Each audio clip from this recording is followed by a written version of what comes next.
Well, hello. Welcome to Tam Psych Advice. I'm Tamara, and today we're going to talk about INTJ triggers and what their fight style is. So, if you've ever had conflict with an INTJ, I'm going to show you a little bit about what that's like and what could be triggering them. Let's say an INTJ is having an argument or just a conflict that they're trying to resolve with a friend. And this is not to say that it's just a super heated, crazy, raging, out of control argument. I think that's rare for most adults. But what we're really talking about here is conflict. How do they resolve it? They can get heated and they can have a bit of a temper. So let's say it's with a friend, somebody that they really care for and that they have built trust with, but they're having a conflict. So you will notice that the INTJ will disengage a little bit. They may look down like they're in their process as the other person is speaking. So an INTJ will go within themselves when they're arguing. They'll go inward. And when they're going inward, what they're really doing is gearing up. Gearing up, what I mean is they're getting ready to fight. It's getting ready to win this argument. What do I need to do to win against my opponent? What am I hearing them say? What can I come back at them with? They're ready to win. They're not going to just cower down and just take punches, mental punches. No, they're going to gear up and get ready for the battle. And they're going to make their points and they're going to make some strong arguments and they're going to defend themselves. So the more self-aware an INTJ becomes, they may not like that about themselves, that readiness to get in some good swings. They will go inside themselves because they may have felt like they've always had to defend themselves and that no one has really had their back when they needed it. And so they've learned over time to fend for themselves. I think fortunately and unfortunately, people trust in the INTJ to come to their own defense because they're such a dominant type. They're naturally take charge, assertive people, or at least that is what is portrayed to the outside world. It may not be how the INTJ is always feeling inside. So people might not feel comfortable coming to your defense because they think you can handle it, that you've got this. If you have someone of this type in your life, there may be times when you need to come to their defense. They might really appreciate it and it could really lift their spirits. Well, they're strong-willed people, and so they may not like weakness or feeling weak, but at the same time, you have to keep in mind that INTJs have plenty of needs too. When an INTJ is triggered and they go into that geared up state, they're like, "You want to go to war? Let's go." So what does it mean to be triggered? An emotional trigger is something that causes distress. Emotional reactions to triggers can look like crying, unexplained anger, increased anxiety, feelings of being freaked out, physical symptoms, and more. So here's the thing about INTJs.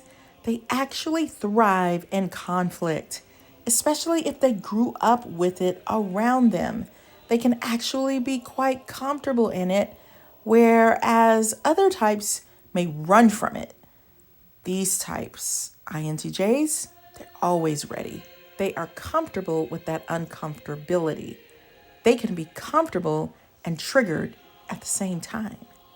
The positive part about that is if I, as an ENFJ, want to address something with them, I can trust that they can handle it more than what I might assume that they can. That doesn't mean that you can't hurt their feelings. I've definitely hurt an INTJ's feelings before, where they felt like they needed me to to have their back, and I didn't, because I didn't defend them when I had the opportunity to. And so their feelings were very hurt. It was like a really intense moment with her and another person. And rather than step into the argument and defend her, I just tried to make the situation go away instead of saying, hey, you're wrong, you're treating her badly. The other person was a difficult person, but I kind of froze in the moment. And I also don't like conflict as an ENFJ. And man, that really hurt her feelings so badly. So it can be a little tricky. Conflict is a clash between individuals arising out of a difference in thought process, attitudes, understanding, interest, requirements, and even sometimes perceptions. A conflict results in heated arguments and definitely a loss of peace and harmony. And like I said, INTJs have a comfortableness in uncomfortableness. So it's not like they're running from conflict. They're going to stand in it and figure it out. So that can be a positive thing or a negative thing, depending on what lens you're looking at it from.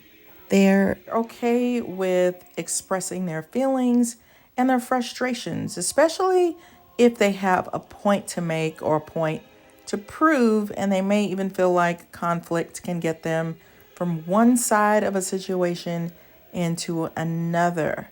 So INTJs might find themselves in altercations at least once a year, maybe more. If you think hard about it, it might even feel like people come for you quite a bit, INTJs. It's fascinating to me that I think you may trigger people unwittingly with your strong and dominant personality, and sometimes people may even trigger you.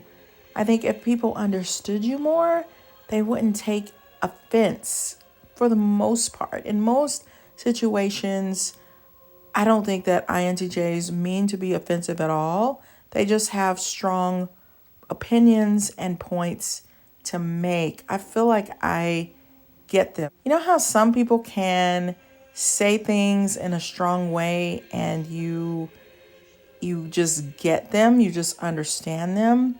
And I also think that some ENFJs might feel comfortable arguing with an INTJ or being in conflict because they know that the INTJ can handle it. Like they're not gonna just wither and fall to pieces or get their feelings easily hurt if you're trying to make a point or come to some new resolution to make things better.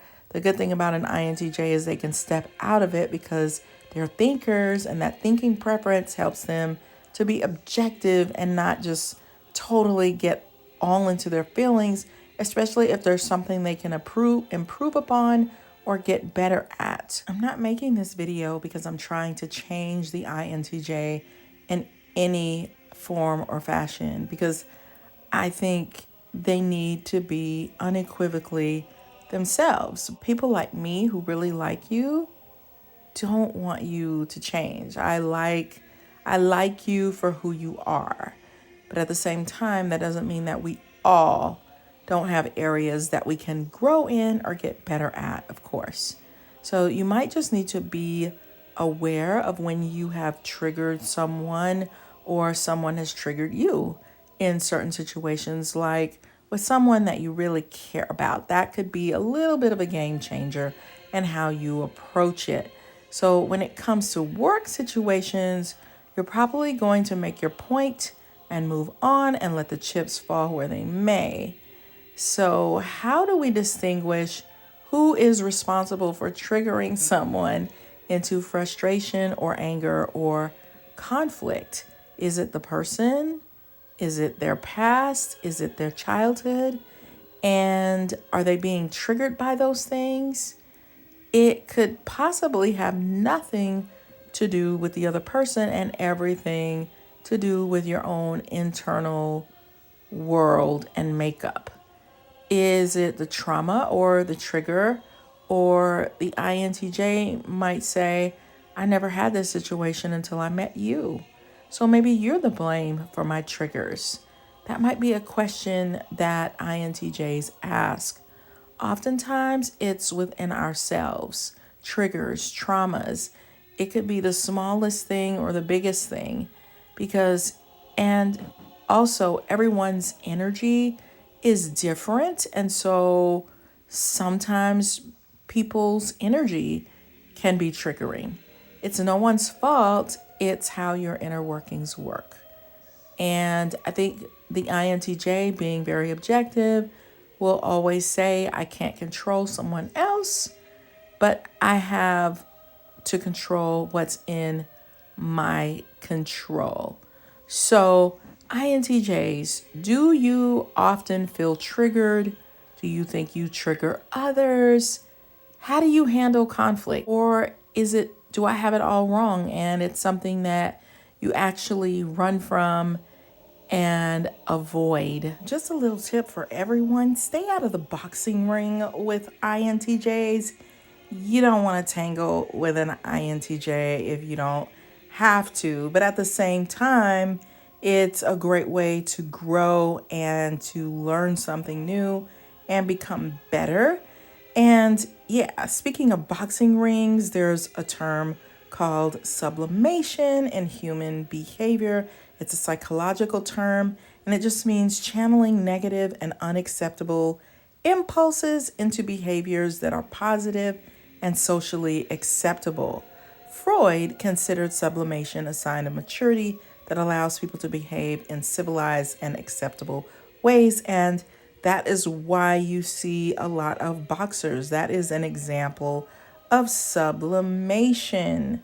So if you have a lot of pent-up anger and frustration, figure out positive ways to channel that energy. So INTJs, if there's any videos that you want me to tackle, I would love to do a lot more videos on your type. So just let me know. Definitely check out my book, Flip the Script on Love. If you want a love relationship, that is a partnership, and we all have to work on ourselves and compromise, and everybody can use a few tips in that area. So check out my book by Tamara Hunter Zyon. It's on Amazon, and I will see you guys on the next video. Bye.